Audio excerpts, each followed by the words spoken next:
పశ్చిమ గోదావరి జిల్లాలో ఎండలు బగ్గుమంటున్నాయి. ఉదయమే పొగమంచుతోటి కప్పుకుంటున్న ఆకాశం 10 గంటలు అయ్యేసరికి బానుడి వేడికి తట్టుకోలేక ప్రజలు ఇబ్బందులు పడుతున్నారు. ప్రతి చోట సెంటర్లలో చలివేంద్రాలు ఏర్పాటు చేయాలని స్వచ్ఛంద సంస్థలు ముందుకు రావాలని, చల్లటి మంచినీరు మజ్జిగ పంపిణీ చేయాలని వాహనదారులు కోరుకుంటున్నారు. మార్చి నెలలోనే ఎండలు ఇంత విపరీతంగా ఉంటాయి. మే నెల వస్తే పరిస్థితి ఏమిటని అంటున్న ప్రయాణికులతోటి మా ప్రతినిధి సతీష్ ఫేస్ టు ఫేస్. పశ్చిమ గోదావరి జిల్లాలో ఇక్కడ అంటే రోజు రోజుకు ఎండ తీవ్రతగా ఎక్కువగా ఉందని చెప్పవచ్చు. అంటే మార్చిలోనే మొదటి వారంలోనే ఎండ తీవ్రతలు కూడా బాగా ఎక్కువగా ఉన్నాయి. రాను రోజుల్లో కూడా ఎండ తీవ్రత గురించి ఇక్కడ చాలా అంటే ప్రయాణికులకి చాలా ఇబ్బందులు కూడా ఎదురవుతున్నాయని చెప్పవచ్చు. అంటే ఈ నెల అంటే ఈ సంవత్సరం కూడా ఎండలు కూడా ఎక్కువగా ఉంటాయని చెబుతున్నారు. అలాగే మార్చి మొదటి వారంలోనే గట్టిగా ఎండల తీవ్రత ఇలాగ ఉన్నాయి.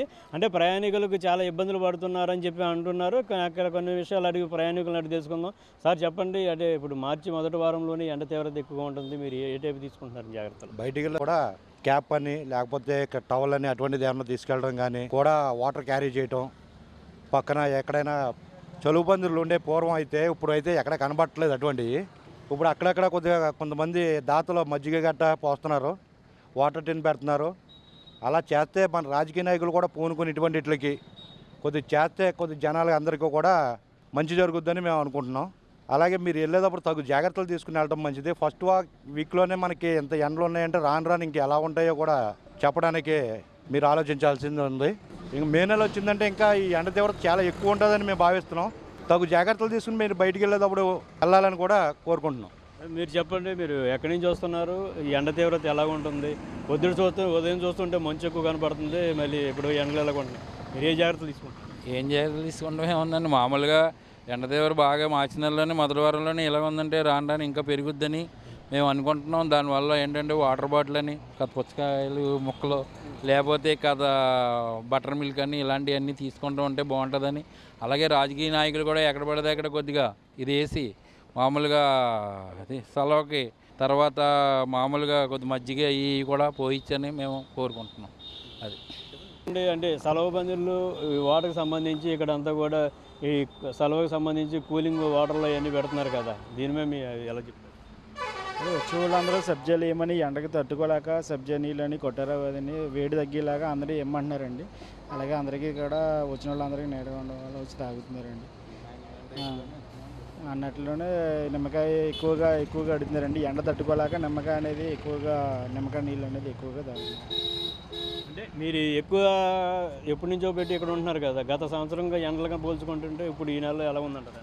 ఇది మార్చి నెలలోనే ఎక్కువగా ఎండ అనేది ఎక్కువగా పెరిగిపోయిందండి. వచ్చేది ఎలా ఉన్నా అసలు మంచు వల్ల ఎండకి ఇంకా ఎక్కువగా తీవ్రత అనేది బాగా రోజుకి పెరుగుతున్నది. మే నెలలో ఇంకా పెరుగుతుందని చెప్తున్నారండి. తగు జాగ్రత్తలు తీసుకోవాల్సింది. ఉదయానికి సంబంధించి అంటే మంచు అన్నది పొగ మంచులాగా ఇక్కడ పట్టి మొత్తం అంతా కూడా ఉంటుంది. అలాగే 10 దాటిన తర్వాత మళ్ళీ విపరీతమైన ఎండలు అంటే ఎక్కువగా రావడం జరుగుతున్నాయి. అంటే ఈ ఎండలకు సంబంధించి దూరం నుంచి వచ్చే వాళ్ళందరూ కూడా చాలా ఇబ్బందులు పడుతున్నారని చెప్పి అంటున్నారు. అంటే ఇప్పుడే మార్చి నెలలోనే ఎండ తీవ్రత ఇంత ప్రభావం చూపెడుతుందంటే మళ్ళీ మార్చి అంటే ఏప్రిల్ మే నెలల్లో ఏ విధంగా ఈ ఎండ ప్రభావం ఎంత ఎలా ఉంటుందన్నది ఇక్కడ చూసుకోవాల్సి వస్తుంది. అంటే ప్రతి ప్రయాణికులు కూడా చెప్పేది ఏంటంటే, అంటే రాజకీయ నాయకులే అనే కాదు, స్వచ్ఛంద సంస్థలు అందరూ కూడా ఎక్కడికక్కడ సెలవు బంధువులు లాంటివి ఏర్పరిచి అక్కడ చల్లటి మంచినీళ్ళు కానీ, అక్కడ మజ్జిగ కానీ, లేదా శీతల పానీయాలు ఏదైనా సరే మొత్తం అక్కడ దానికి సంబంధించి ఏదైనా సరే ప్రజలకు అంటే వెళ్ళే వాహనదారులు కావచ్చు, లేదా ప్రయాణాలు చేసే వాళ్ళు కావచ్చు, ఎవరికైనా సరే కొద్దిగా అందుబాటులో ఉండేలాగా, సామాన్యులు కూడా అందుబాటులో ఉండేలాగా, అంటే కూలి పనుల నిమిత్తం అంటే జీవనోపాధి గురించి ఎక్కడెక్కడికో వెళ్ళి ఇంటి దగ్గర నుంచి బయలుదేరి బయటికి వెళ్తూనే ఉంటారు.